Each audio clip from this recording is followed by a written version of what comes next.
चला है कि ये आत्मा परमात्मा को युगों से खोज रही है। और हम पिछले इतिहास देखते हैं अपने ऋषि महर्षियों के, उन्होंने हजारों हजारों वर्ष तपस्याएं की, साधनाएं की, अनुष्ठान किए कि भगवान मिले कल्याण हो। लेकिन यदि उनका मार्ग ठीक होता तो वही मार्ग वो हमें बताया करते थे, तो हम सभी चले जाते और पृथ्वी खाली हो जाती। अब यहां शंका एक और उत्पन्न होती है। कई भक्तजन श्रद्धालु कहते हैं कि यदि पृथ्वी खाली हो जाएगी तो यहां कौन रहेगा। तो ये बालक सोच होती है। एक बिल्कुल अबोध बच्चा ये बातें कर सकता है जिसको कुछ भी ज्ञान नहीं। अब ये कोई सुख का स्थान थोड़ा ही है, हर चीज का अभाव यहां पर, और सारा जीवन हम अपने इस पेट पोषण पर ही लगा देते हैं और बीच में ही मृत्यु हो जाती है। इतना गंदा स्थान यहां रहने की इच्छा हमारी क्यों बन रही है? क्योंकि हमें उस अन्य सुख में लोक का ज्ञान नहीं, और वहां जाने का कोई समाधान नहीं।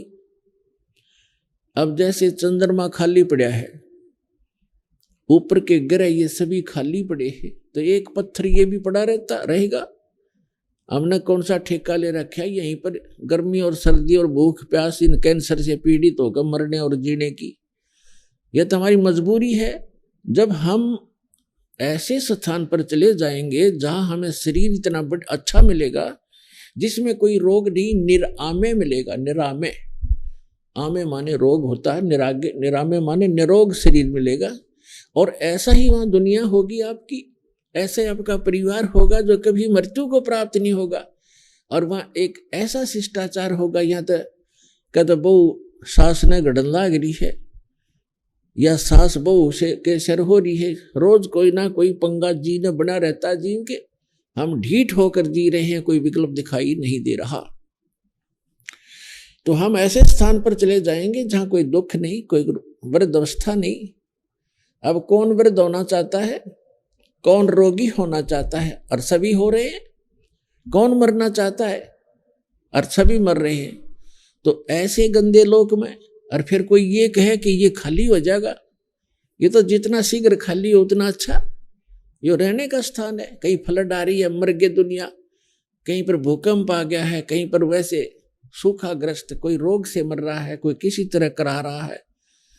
तो ये तो एक बूचड़ खाना है ये पृथ्वी लोक, और ये स्वर्ग लोग यहाँ के, ये कोई स्थान ठीक नहीं है। तो परमात्मा की खोज में हम युगों से लगे हुए हैं, और यदि उन ऋषि महर्षियों का मार्ग सही होता तो हम चले जाते वहां पर, हम इस संसार में नहीं रहते। इसका कारण यही रहा कि हमारे सदग्रंथों का भी ज्ञान हमारे धर्मगुरुओं को नहीं था।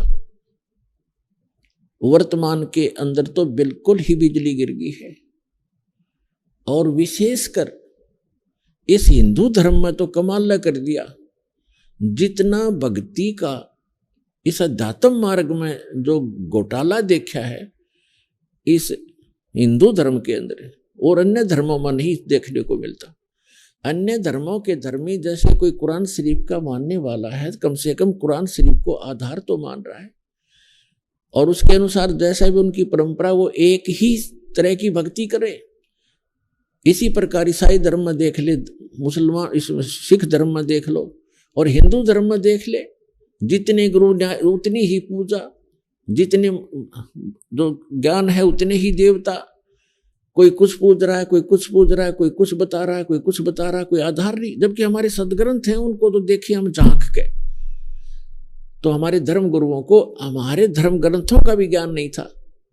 इस कारण से हमारे उन अनमोल रत्न, जो अनमोल खजाना हमारे घर में छुपा पड़ा था, ये हमारे धर्मगुरु उसको हमारे सामने रख नहीं सके, जिस कारण से हम गरीब से गरीब होते चले गए। हम आध्यात्मिक गरीब हो गए, निर्धन हो गए।